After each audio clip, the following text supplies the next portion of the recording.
The heart monitor was screaming. It was a frantic, desperate sound barely audible over the howl of the wind and rain beating against the hospital windows. Nurse Seraphiel Jenkins gripped the dying woman's hand, her own knuckles white. The woman, a Jane Doe, found on the side of the road, was fading fast. She had just given birth. "You have a son," Seraphiel whispered, her voice thick. "A beautiful baby boy. What's his name?" The woman's lips pale and cracked parted. A single ragged breath. A whisper. "Orion," she breathed, and was gone. Moments later, the baby's frantic father handed Seraphiel his ID for the paperwork. Seraphiel's eyes scanned the plastic card, and all the air left her lungs. A gasp, sharp and horrified, echoed in the silent room. The name on the ID wasn't just a name, it was a curse. The night wasn't just dark, it was oppressive. A thick, wet blanket of a storm had descended on the city, turning streets into raging rivers and the sky into a percussion instrument. At St. Jude's Hospital, the emergency room was a special kind of chaotic symphony. Every bed was full, every nurse running on fumes and caffeine. Seraphiel Jenkins was the charge nurse on the maternity ward, but tonight she was floating pulled down to the ER to help with the overflow. At 42, Seraphiel was the bedrock of the ward. She had a calm, steady presence that could soothe a panicking first-time mother or command a chaotic delivery room. But beneath that polished exterior, Seraphiel was haunted. It was a quiet, haunting one that lived in the lines around her eyes and the way she'd flinch at the sound of screeching tires, even on a TV show. The ambulance doors burst open, spraying rainwater and paramedics onto the slick linoleum. "Jane Doe, approximately 25 years old," the paramedic yelled, jogging alongside the gurney. "Found unresponsive side of the highway, GCS of 9. Oh, and she's in active labor. Crowning." Seraphiel's head snapped up. All the exhaustion evaporated, replaced by pure, uncut adrenaline. To Trauma 3, now Page OB. The woman on the gurney was a ghost. Her face was pale and bruised, her dark hair matted with rain, and something that looked suspiciously like mud. She was wearing a simple torn cotton dress soaked through. She was shivering, but her eyes, when they fluttered open, were furnaces of pain. "Sweetheart, my name is Seraphiel. We're at St. Jude's. You're having a baby. We're going to take care of you." Seraphiel said, her voice dropping into that practiced, calm cadence. The delivery was brutal and fast. There was no time for epidurals, no time for soothing music. It was a raw, primal event in a room filled with beeping machines and the sterile smell of iodine. The woman, Ariana, as they'd later learn her name, would scream, and then her body would go limp, her consciousness flickering. "Vitals are dropping," the OB, Dr. Ramirez, shouted. "She's hemorrhaging. We're losing her. Bear down, honey, one more push. For your baby. One more."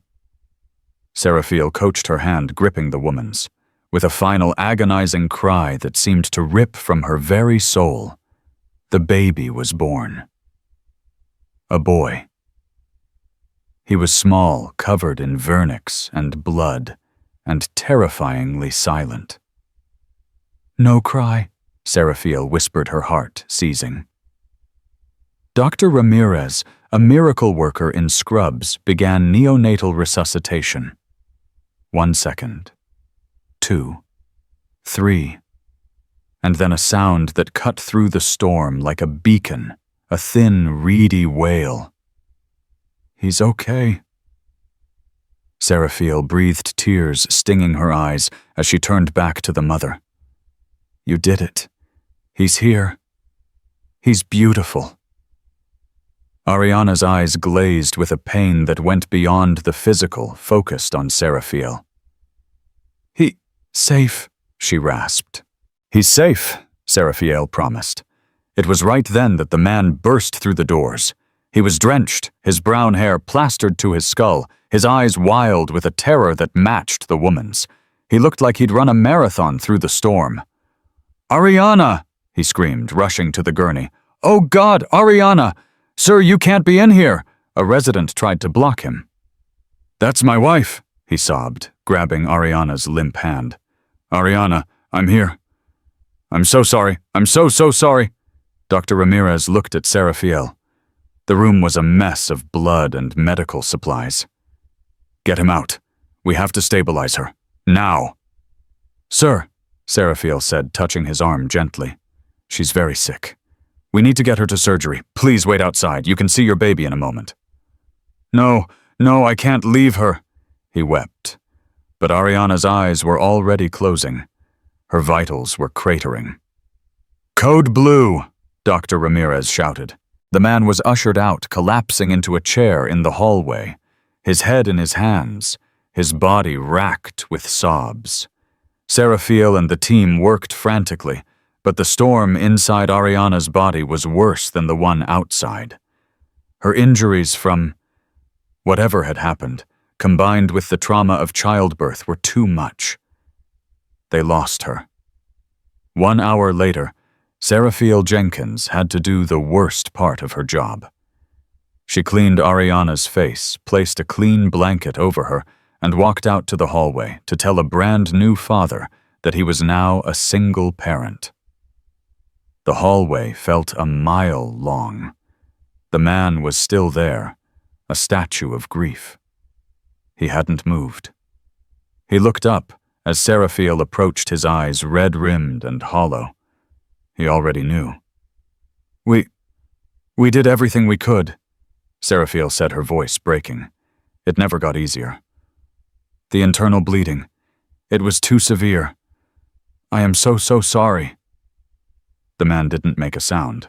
He just folded in on himself, a silent, agonizing implosion of grief. Seraphiel sat beside him, a hand on his shoulder, and waited. The only sounds were the distant buzz of the hospital and the man's shattered breathing. "The baby," he finally choked out, his voice raw. "Is he? He's beautiful," Seraphiel said, managing a small, sad smile. "A little small, but his lungs are strong. He's in the NICU just for observation. He's a fighter, like his mom." This brought a fresh wave of sobs. "She was," he whispered. "She was the strongest person I've ever known." "I was with her at the end," Seraphiel said softly. "She wasn't alone." Did she say anything?" he asked, looking up his face, desperate for one last piece of her. Seraphiel's heart ached. She thought of the chaotic delivery, the fear, and then the brief, sacred moment after. She had taken the call to stop resuscitation and had returned to the room to find it empty, save for Ariana. The team had rushed the baby to the NICU, and Ariana's body was being prepped for the morgue. But as Seraphiel had smoothed her hair, Ariana's eyes had fluttered open one last time. A terminal lucidity that happened sometimes, a final flare of the candle. Ariana had looked right at Seraphiel. Her lips moved. Seraphiel had to lean in her ear just inches from Ariana's mouth, the smell of sterile sheets and iron in her nose. "Orion?" Ariana had whispered. "His name is Orion."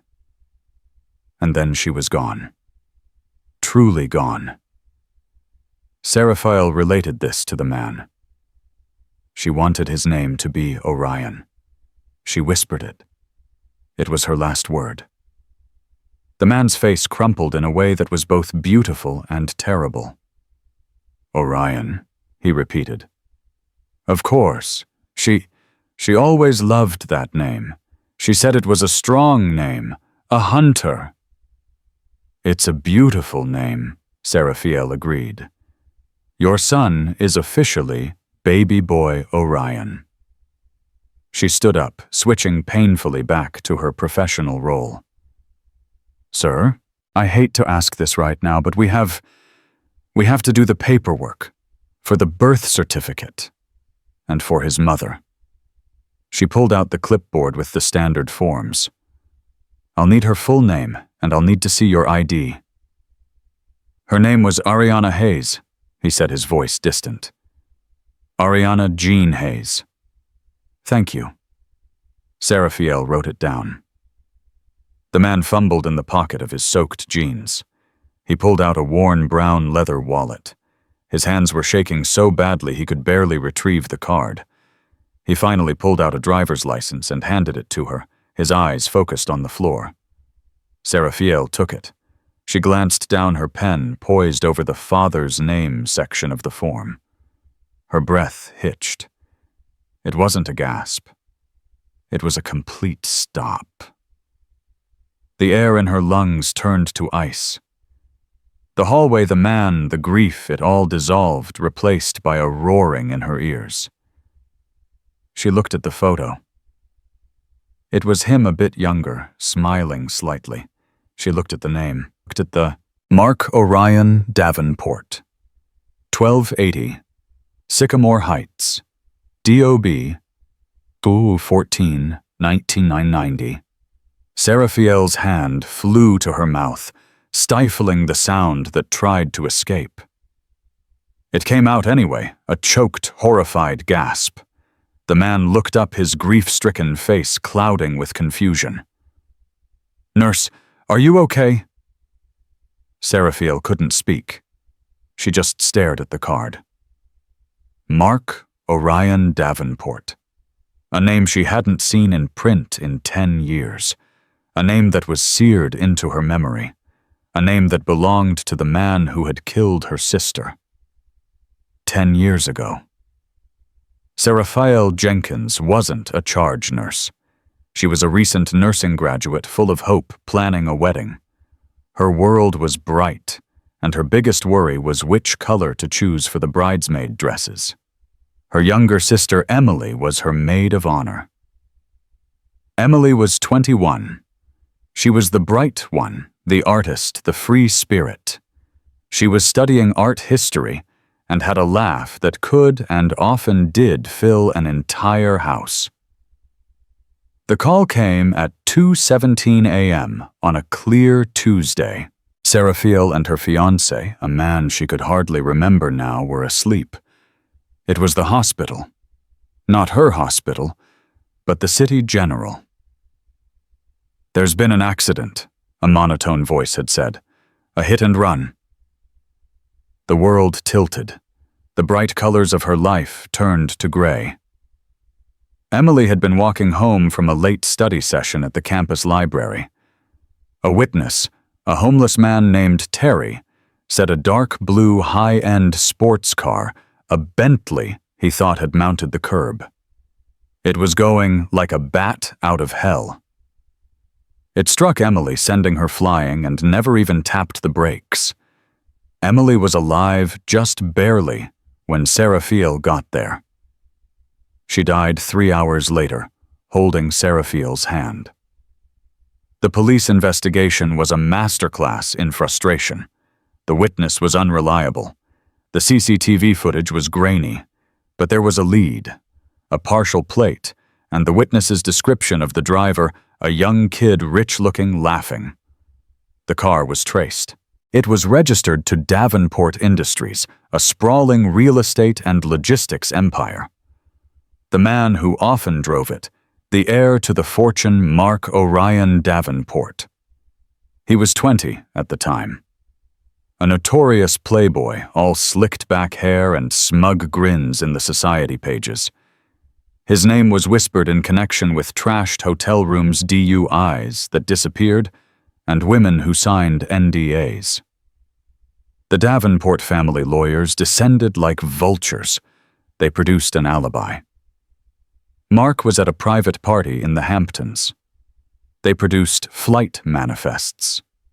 They produced a dozen witnesses who swore he was nowhere near the city.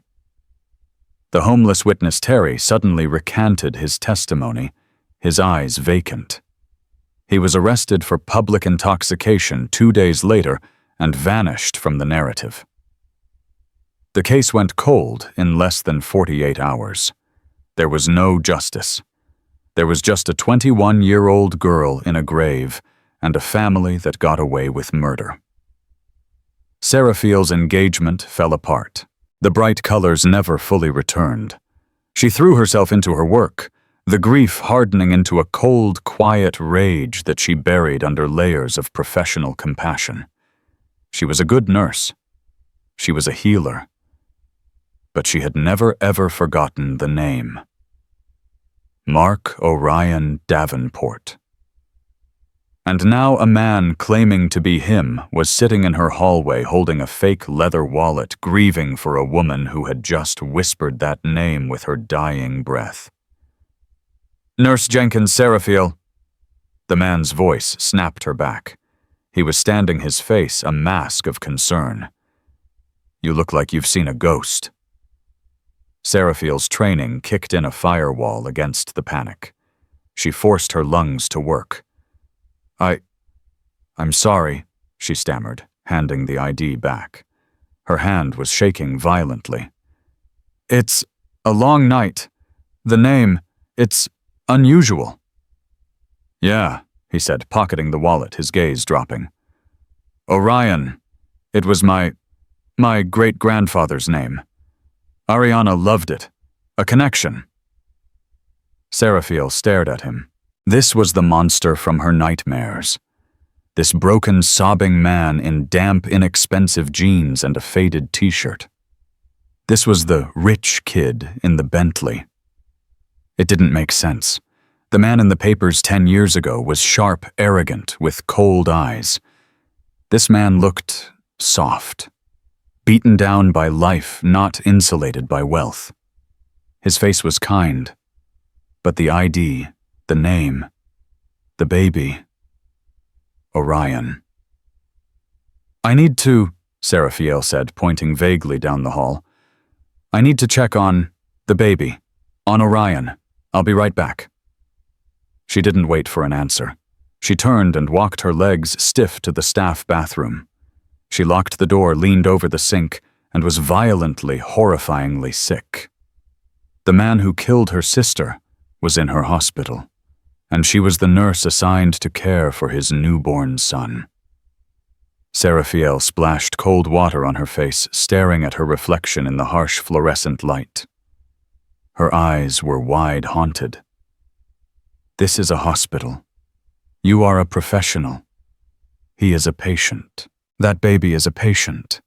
The mantra repeated in her head, but it was drowned out by a different, darker voice. "He's a murderer. He's a monster. He killed Emily." She took a deep, shuddering breath. She had to separate the man from the file. The man sitting in her hallway was a grieving widower. The man in her memory was a sociopath. Could they be the same person? He looked older than 30. The ID's DOB would make him 35. Grief and stress could do that. The Davenport from the papers would be 30 now. No, wait. Mark was 20 10 years ago. He'd be 30. The ID said 35. A discrepancy. A tiny crack in the story. Seraphille clung to it. She composed herself, smoothing her scrubs, and walked back out. He was still there, but now he was standing, looking through the nursery window at the rows of bassinets. "He's in the specialized unit," Seraphille said, her voice flat, devoid of its earlier warmth. "The NICU is just down this hall. You can see him." She led him, the silence between them thick and heavy. She watched him. The way he walked, the way he held his hands clasped behind his back. He didn't walk like a man who owned the world. He walked like a man who was carrying it. They arrived at the neonatal intensive care unit. A different nurse, a younger woman named Chloe, was monitoring the isolettes. In the first one, hooked up to a tiny heart monitor, was baby boy Orion. The man's reaction was instantaneous. He pressed his hand to the glass, a sob catching in his throat. He's so small. He's 5 pounds 4 ounces, Seraphiel said, reading the chart. His APGAR scores were low at first, but he's stabilizing. He's breathing on his own. He's strong. Like his mom, the man whispered again. He turned to Seraphiel, his eyes shining with unshed tears. Can I hold him? For a little while, Seraphiel said. She and Chloe guided him through the scrubbing-in process. He washed his hands meticulously, his brow furrowed in concentration. They placed the swaddled baby in his arms. The man sat in the rocking chair, his large, calloused hands calloused, Seraphiel noted. Not the hands of a billionaire playboy cradling the tiny bundle. He wept, rocking the baby gently, whispering to him, Hey, Orion. Hey, little man. It's your dad. I'm your dad. And I'm so sorry, your mom. She loved you so much. She loved you more than anything. She was so brave. You're going to be brave too. I'm going to protect you, I promise. I swear, Ariana, I will protect him. Seraphiel watched her insides twisting. This was not the performance of a monster. This was raw, unfiltered, devastating love. This was the purest grief she had ever witnessed. Her certainty began to crumble. But the name, the ID, the whisper, it couldn't be a coincidence. Mr. Davenport, she said. The name tasted like ash in her mouth. He flinched. A tiny, almost imperceptible movement, but she saw it. He flinched at his own name. Yes, he said, not looking up from the baby. We need to talk about Ariana, Seraphiel said, choosing her words carefully. She had some bruising, some injuries that didn't seem to be from a simple, well, we don't know what happened. The paramedics said side of the highway. Was there a car accident? He went very still. The rocking stopped. Yes, he said, his voice tight. A car accident. We were run off the road. The storm. A truck. It didn't see us. Did you file a police report? There was no time. He snapped his head, coming up. His eyes weren't kind anymore. They were flashing with fear. I had to get her here. I flagged someone down.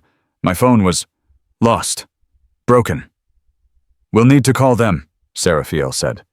It's standard procedure for a DOA with traumatic injuries. No, he said too loud. Baby Orion startled, his tiny face screwing up. Shh. The man soothed, his voice dropping. Please, he whispered to Seraphiel. Not yet. Can't it wait? I just lost her. I can't deal with forms, with cops. It's the law, sir, Seraphiel said, her suspicion returning cold and hard. Unless there's a reason you don't want to talk to the police. He looked at her, his face a battleground of panic and sorrow. You don't understand. No, Seraphiel said, her voice hardening. I don't understand any of this. I don't understand how a man whose family owns half the city ends up in a rainstorm on the side of a highway with his dying wife. I don't understand the ID, and I don't understand the name. What about the ID? It says you're 35. Mark Davenport, the one I've read about, the one who everyone knows. He'd be 30, maybe 31. His face went white. He'd been caught. He stammered. Who are you? Seraphiel demanded, her voice a low, fierce whisper, conscious of the other babies in the room.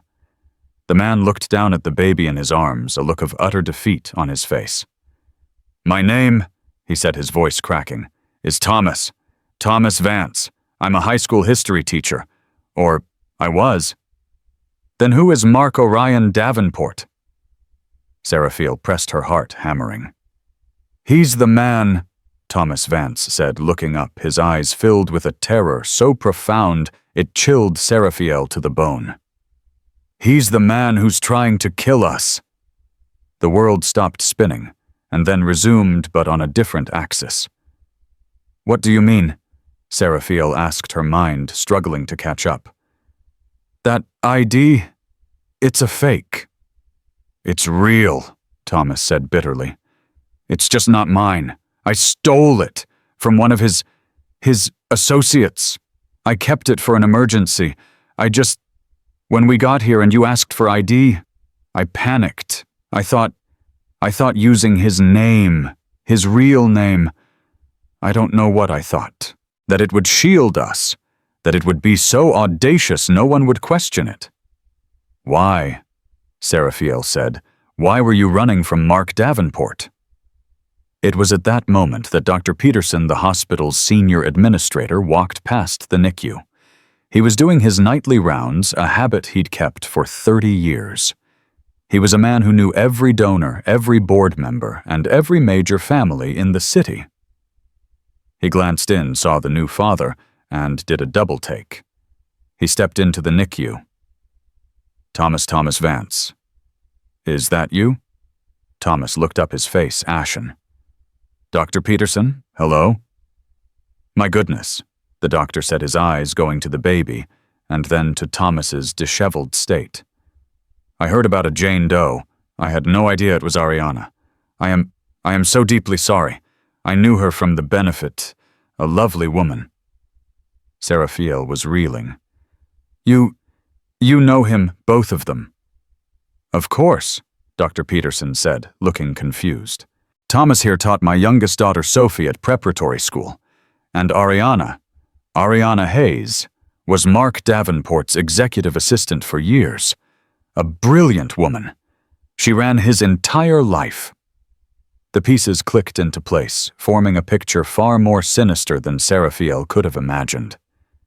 "Dr. Peterson," Seraphiel said, her voice urgent. "We need to go to your office, now, and we need security." "Security, what on earth for?" "Because," Seraphiel said, looking at Thomas, who was nodding, his eyes wide with fear, "the man Ariana was running from, the real Mark Davenport, he's the one who ran them off the road, and he's not going to stop looking for them, or for the baby." Dr. Peterson's face hardened. He was an administrator, but he'd been an army surgeon first. He understood threats. "Chloe," he said to the other nurse, "lock down this unit. No one in or out without my or Nurse Jenkins's direct authorization. Understood?" "Yes, doctor." "Thomas, Seraphiel, my office. Now." They moved quickly. Thomas reluctantly handed Orion to Chloe, his hands shaking. "You'll keep him safe." "With my life," the young nurse said, her eyes firm. In the polished mahogany office, with the storm still raging outside, the story, finally, terribly came out.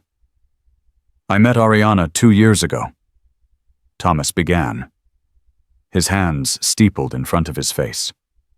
"I was tutoring Mark Davenport's younger cousin, a kid named Alex. Ariana. She was always there, in the background, managing the schedules, booking the jets, handling the problems. She was smart, funny, and utterly trapped.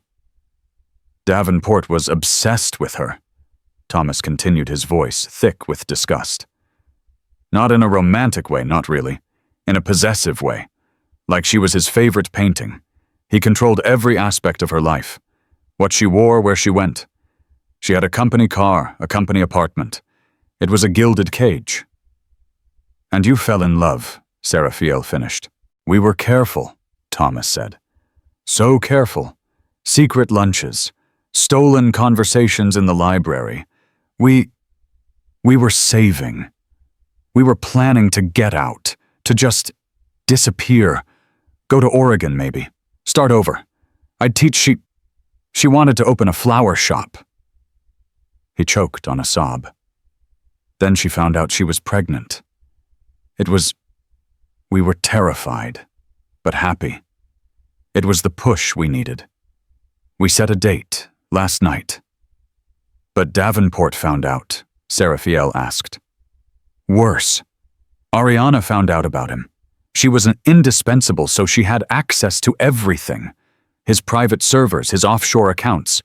She wasn't just his assistant. She was his everything. And she stumbled onto the truth. He's not just a spoiled rich man, Nurse Jenkins. He's a criminal, a monster. What did she find? Dr. Peterson asked, his face grim. Everything, Thomas said, his voice dropping. Money laundering, human trafficking, and an old encrypted file labeled EJ Cold Case. She opened it. It was a file on a hit and run from 10 years ago. A girl named Emily Jenkins. He had files, payouts to a witness, a fake flight manifest, a recording. He was bragging about it.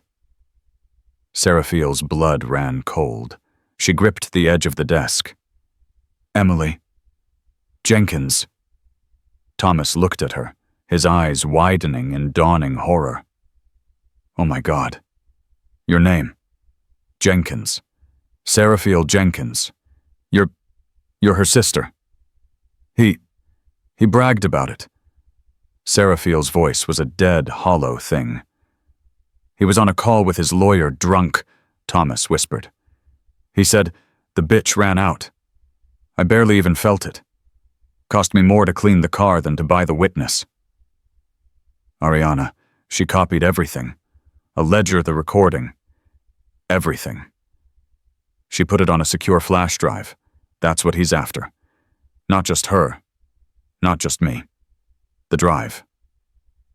Where is it? Dr. Peterson demanded. She had it, Thomas said, his face crumbling. It was in her purse. When they ran us off the road, a black SUV, it must be lost. Or they have it. No, Seraphiel said. Her mind was racing. No, the paramedics, they brought in her belongings. A purse, it's in the ER, in a clear plastic bag in the property locker. I saw them log it. A new, terrible urgency filled the room. If Davenport's men knew she was here, they wouldn't just be looking for a baby. They'd be looking for that drive, as if summoned. Dr. Peterson's desk phone buzzed. He picked it up. This is Peterson. He listened, his face turning to granite. Doctor, his head of security said on the line, we have a situation at the ER entrance. 2 gentlemen. They're not police, but they're flashing badges. They're asking for the belongings of a Jane Doe named Ariana Hayes. They say they're federal agents. Seraphiel and Thomas locked eyes. They're here. Stall them, Dr. Peterson said into the phone, his voice pure command. Tell them you need to verify their credentials with the regional office, and that all patient property is under administrative lock due to the storm. Do not let them past the lobby. I'm on my way. He hung up. Seraphiel, go to the ER. Get that drive. Use the staff corridors. Do not be seen. Thomas, you stay here. Lock this door. Do not open it for anyone but me. No, Thomas said, standing up. I'm not hiding. Ariana, she died for that. I'm coming with you. You're a civilian, Dr. Peterson argued. He's the only other person who knows what to look for. Seraphiel said, her mind sharp, clinical. The shock was gone, replaced by a cold, protective fury. He comes. We move faster together. Dr. Peterson nodded grimly. Fine. But you do exactly as I say. The hospital Seraphiel knew the place of healing, of quiet routine, had transformed. The staff corridors, usually empty, save for a rolling linen cart, now felt like the walls of a besieged castle. Every sound, every distant ding of an elevator made them jump. The ER property locker is just past the ambulance bay, Seraphiel whispered, leading Thomas through a maze of staff-only doors. It's key-coded. I have the master. They looked like him, Thomas whispered, his voice shaking as they half-jogged down a long, sterile hallway. The men who ran us off the road. The federal agents. They were in the black SUV. I saw their faces when I crawled out of the ditch to get to Ariana. They won't get it, Seraphiel said, her voice a low growl. The image of her sister Emily was superimposed over her vision. The justice she had been denied for a decade was suddenly impossibly within reach. It was locked in a plastic box 20 feet away. They reached the small, windowless office where patient belongings were kept. Seraphiel swiped her badge and entered the code. The door clicked open. Her name was logged as Jane Doe, time of arrival. Seraphiel scanned the logbook. Here, 2147, locker 14B. She opened the metal locker. Inside was a single clear plastic bag. It held a soaked, muddy brown purse, a single flat shoe, and a cracked cell phone. Thomas's hands dove into the bag, pulling out the purse. He unzipped the main compartment. "It's not here, not here." He tore through the pockets, his panic rising. "Lipstick keys. Ariana, where did you put it?" "Think, Thomas," Seraphiel urged, keeping her eye on the door. "Was it hidden? A secret pocket?" "Yes," he said, a surge of adrenaline hitting him. "Yes. The lining. She ripped a small hole in the lining of the main compartment and slipped it inside." His fingers frantically felt along the inside of the silk lining. "Got it!" he exclaimed, pulling out a tiny silver flash drive. It was no bigger than his thumbnail. "Okay," Seraphiel breathed, taking it from him. "Now we get back to Peterson's office." She pocketed the drive. As they turned to leave, the door to the office burst open. It wasn't Dr. Peterson. Two men stood there. They were tall, impeccably dressed in dark suits that were only slightly damp from the rain. They looked like lawyers or bankers, except for the hard, dead look in their eyes. The federal agents. "We'll take that," the taller one said. His voice was calm, pleasant, and utterly menacing. "And you," he said, looking at Thomas. "Mr. Davenport is very, very disappointed in you, and in Ariana. He's a man who values loyalty above all else." You killed her," Thomas choked out, half grief, half rage. "She was a liability, and she stole something. Now give it to me," the man said, taking a step into the room. He didn't seem to care about Seraphiel at all. She was just a nurse. "No," Seraphiel said. The man sighed, annoyed. He looked at his partner. "Michael, check the woman. She's the one who opened the locker." The second man, Michael, moved toward Seraphiel. Seraphiel reacted on pure instinct. She wasn't a fighter, but she was a nurse. She knew the human body. As Michael reached for her, she grabbed the heavy-duty stapler from the desk and swung it hard into the side of his neck, right on the carotid artery. He grunted, surprised, and staggered back. "Thomas, run!" Seraphiel screamed, shoving him out the door. They bolted back into the staff corridor. Behind them, they heard the heavy pounding footsteps of the two men. "This way!" Seraphiel yelled, grabbing Thomas's arm. "The surgical wing! We can get to the elevators! Go up to the NICU!" "No!" Thomas panted. "The NICU is the first place they'll look. They want the baby too. He's leverage, or a loose end." He was right. "Okay," Seraphiel said, her mind racing. "The chapel. It's public, it's open, and it has another exit." They changed direction, bursting through a set of double doors into the main atrium. It was 4 a.m. The atrium was empty, save for a lone janitor mopping the floor. They ran across the polished marble, their sneakers squeaking. "There," Thomas pointed. The small, unassuming door of the interfaith chapel. They ducked inside, sliding into a back pew. The room was dark, lit only by a single soft spotlight on a simple altar. It smelled of old wood and floor wax. What now? Thomas whispered, his body trembling. We call the real police, Seraphiel said, pulling out her personal cell phone.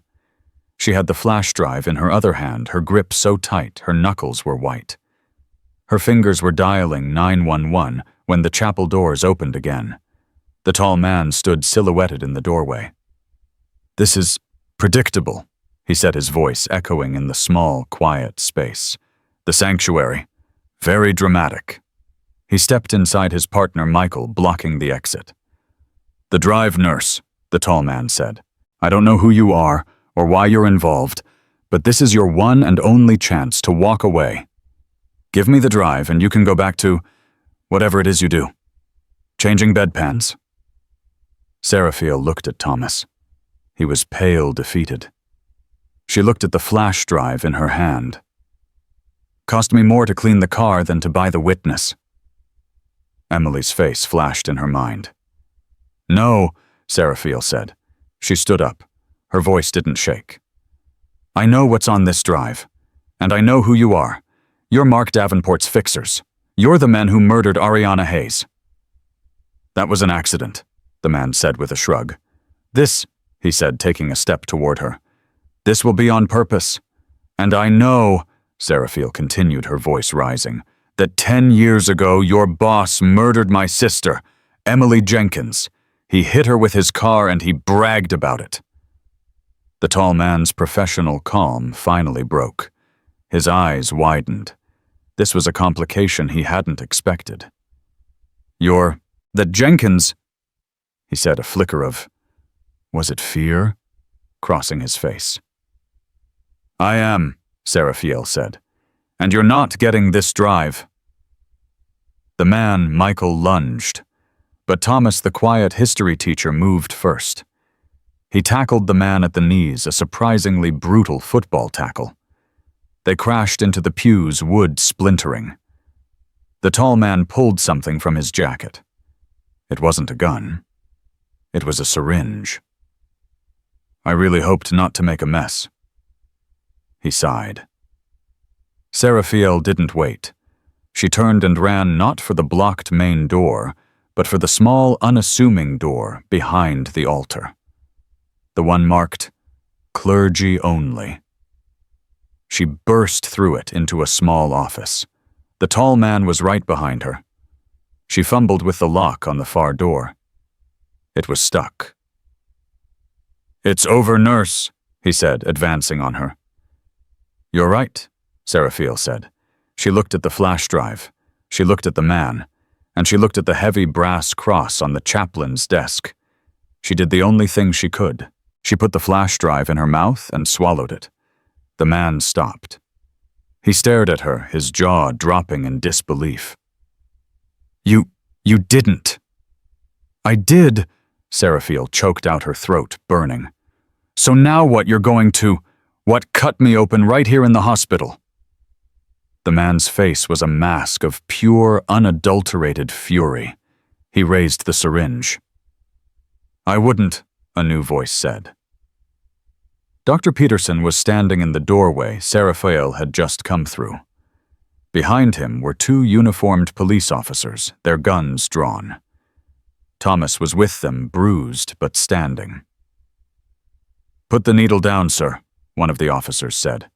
And you, he said to the other man who was just emerging from the chapel. Hands where I can see them. The tall man looked at the police, at Seraphiel, at the useless syringe in his hand. His multi-million-dollar-a-year career of fixing problems was over. He slowly, carefully placed the syringe on the desk. I'm going to need a lawyer, he said. You're going to need a lot more than that, Seraphiel Jenkins said, her voice shaking with relief. The fluorescent lights of the hospital's administrative wing felt harsh, an unwelcome buzzing reality after the pre-dawn shadows of the chapel. The storm outside had finally exhausted itself, leaving a pre-dawn stillness that was almost more unsettling than the rain. Seraphiel Thomas and Dr. Peterson sat in a sterile conference room, the air thick with the smell of bitter coffee and the metallic tang of adrenaline. Opposite them sat Detective Alani Caldas. She was a woman who looked as though she hadn't slept in a week, but hadn't missed a single detail in her entire career. Her pen was poised, her gaze sharp and unwavering. "Let me get this straight, Nurse Jenkins," Caldas said, her voice a low, gravelly monotone. "You swallowed the evidence. A flash drive." "It seemed like the only option," Seraphiel said. Her throat was raw, and she felt a strange, dull ache in her abdomen. "He was going to take it. He had a syringe. I reacted." Thomas, his hands wrapped around a styrofoam cup, just stared into the middle distance. "She saved my life. She saved Ariana's legacy.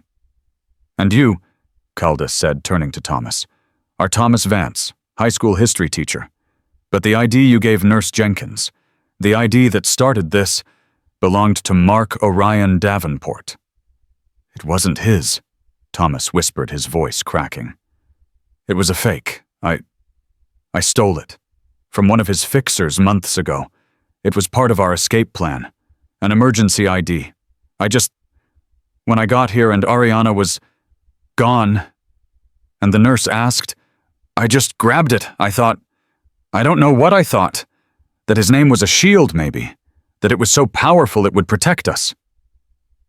He let out a harsh, dry sob. "It was his name that was hunting us." Detective Caldas's eyes softened for a fraction of a second. "Mr. Vance, what Ariana Hayes did, it was beyond brave. She was terrified," Thomas said, his gaze finding Seraphiel's. "She found the file. The one about your sister, Emily. She cried for an hour. She kept saying, he didn't just kill her, Thomas. He erased her. She knew he'd do the same to us. To our baby. The other files, the trafficking, the laundering, that was just evil. But Emily's file, that was personal. She knew that was the one he would kill to keep hidden." Caldas's pen stopped. She looked up, her professional mask slipping. "Jenkins. Emily Jenkins. The 2014 hit and run. Sycamore Heights. She was my sister." Seraphiel said the words heavy and solid. Caldas leaned back, letting out a long, slow breath. "I was a rookie," she said, her voice dropping. "I was on patrol that night. We all knew. We knew it was Davenport, the witness who recanted the ironclad alibi that appeared 12 hours later. The case was suffocated. In 48 hours, it went from a slam dunk to a cold case. We've been waiting 10 years, nurse. 10 years for a thread. And you just swallowed it." A sharp knock on the door interrupted them. A man in a crisp, dark suit, a suit far too expensive for a local cop, entered flashing a badge. "Detective Caldas, Agent Rigsby, FBI. This conference room is now a federal operation. We're taking lead." A new chill entered the room. This was it, the escalation. "You're taking lead on my DOA," Caldas asked, her eyes narrowing. "We're taking lead on Mark Orion Davenport." Rigsby corrected, his gaze sweeping over Seraphiel and Thomas. "The men you have in custody, Camden and Shaw, are on our watch list. They're not just fixers. They're professional cleaners for a multinational criminal enterprise. Your DOA detective just blew the lid off it." He turned to Thomas. "Mr. Vance, the drive your wife secured, we believe it contains the ledgers for his entire human trafficking operation." The words hung in the air, heavy and grotesque. "And," Seraphiel added, her voice clear, "it has a recording of him bragging about murdering my sister." Rigsby's focus snapped to her. "We heard. That's the key. The trafficking charges are complex. But a confession to a state-level murder, that's the anchor. It proves he's not just a white-collar criminal. He's a violent, hands-on sociopath. It makes him a flight risk. It denies him bail." As if on cue, Rigsby's phone buzzed. He answered it. "Rigsby?" "Yes, yes. He's where on the lawn, understood. Take him." He hung up, a grim, thin smile on his face. "Ladies and gentlemen, they got him. Mark Orion Davenport was apprehended 10 minutes ago at his Sycamore Heights estate. He was in his silk pajamas attempting to board his private helicopter with a briefcase full of cash and a fake passport." He looked directly at Thomas, then at Seraphiel. "It's over. He's in custody." Thomas didn't cheer. He just deflated. The tension that had held his body rigid for months, for years, finally evaporated, leaving him a hollowed-out man.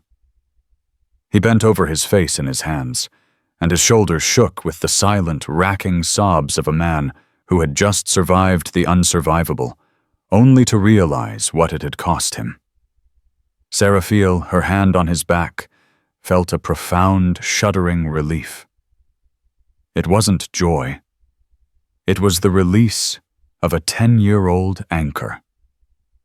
The monster from her nightmares, the ghost that had haunted her family, was in a cage.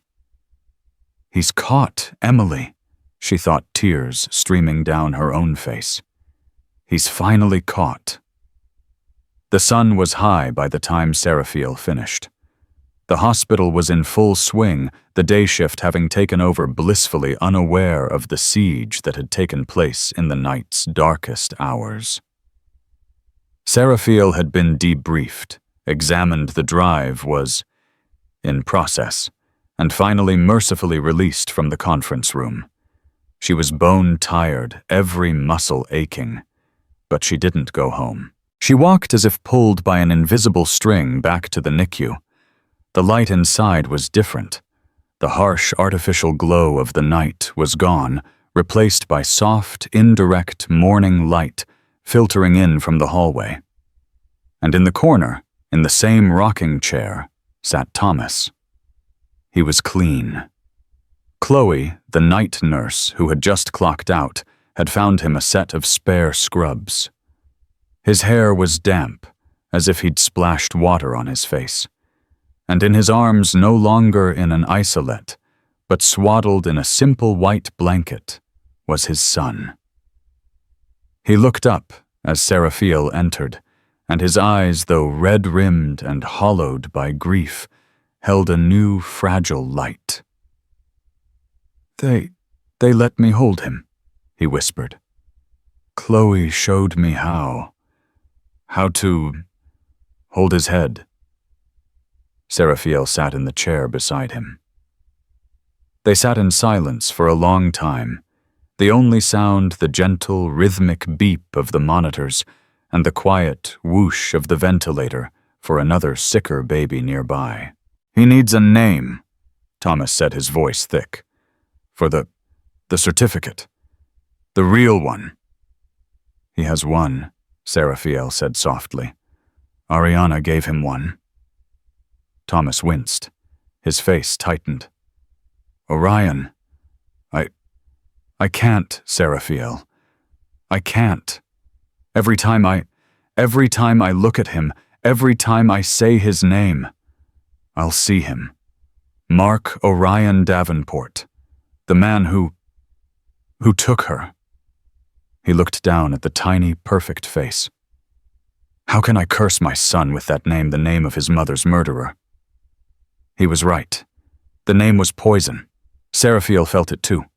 For a decade, Orion had been a curse she whispered in the dark. It was the name of arrogance, of injustice, of the man who laughed about cleaning his car. I hated that name. Seraphiel said, her voice quiet but fierce. I hated it more than any other word in the English language. It was the name of the man who stole my sister. For 10 years, I've prayed for that name to be synonymous with justice, for it to be on a prison docket, a gravestone. She looked at the baby sleeping, his tiny hand curled around Thomas's finger. But Ariana was so smart. Seraphiel continued, a new understanding dawning on her. Don't you see Thomas? She wasn't naming him after Davenport. She was reclaiming it. She was taking the one thing that monster valued, his legacy, his very name, and she was giving it to her son. She wasn't passing on a curse. She was breaking it. Thomas looked up, his eyes searching hers, desperate to believe. In the myths, Seraphiel said, the old stories coming back to her, Orion isn't a villain. He's a hunter, a hero. He was placed in the stars by the gods, a giant, brilliant constellation that watches over the winter sky. He's a protector, a beacon, a guide. She reached out her finger, gently tracing the baby's brow. Mark Davenport. His name is going to be forgotten. It'll be a footnote in a true crime story. He'll be a disgraced monster. But this is Orion. He's not the shadow. He's the light. Ariana knew. She was naming him for the man who will hunt the stars, not the man who hunted her. She looked at Thomas, her gaze intense. She wasn't just giving him a name, Thomas. She was giving him his first mission, to live, to be good, to be everything that man was not. He's not Mark's legacy. He's Ariana's. He's Orion Thomas Vance. And that, she said, a small, watery smile touching her lips, is a much, much better story. Thomas stared at his son, the conflict on his face slowly dissolving, replaced by a profound, heartbreaking wave of love. He bent his head, his lips touching the baby's soft hair. Orion, he whispered. Orion Thomas Vance. Hello, Orion. He looked at Seraphiel, and his eyes were clear for the first time. Thank you for giving him back his name. For, my God, Seraphiel, for everything. For Emily. We'll have to testify, Seraphiel said, her voice practical, but her hand was still on the baby's blanket. It's going to be a circus. The trials. The media. I know, Thomas said, his grip on his son tightening. I have to raise him through all of that. Alone. No, Seraphiel said, meeting his gaze. You're not alone in this, Thomas. You and I, we're the only two people in the world who really know what happened in that hospital tonight. We're bound to this. We're bound to him. A new family forged not by blood, but by trauma and survival, and a shared duty to the future and to the past. Seraphiel Jenkins finally stood up. She was exhausted. She was grieving. Her throat hurt. But as she looked at Orion Thomas Vance, she realized the cold, hard knot of rage she had carried inside her for 10 years was at last gone. She was a nurse. She was a sister. And she was finally at peace. She walked out of the NICU, past the worried families and the quiet, beeping machines. She pushed open the main hospital doors, and for the first time in a decade, the morning sun didn't just feel bright. It felt warm. The story of Seraphiel Thomas and baby Orion is a powerful reminder that heroes are not always the ones with capes. Sometimes they're the ones in scrubs. They are the quiet, everyday people who, when faced with unimaginable darkness, find the courage to stand up and fight. It's a story about how one person's bravery, Ariana's, can start a chain reaction that topples an empire and brings a decade of injustice to an end. The name Orion, once a symbol of hate and corruption, was reclaimed and given to a new life, a symbol of hope. Justice, like a baby, can be a long and painful delivery, but the moment it arrives, it changes the world. What did you think of Seraphiel's bravery? Could you have done what she did? Let us know your thoughts in the comments below. If this story touched your heart, please like this video and share it with someone who needs a reminder that courage can be found in the most unexpected places. And don't forget to subscribe to the channel for more true life stories that will leave you breathless. We'll see you in the next one.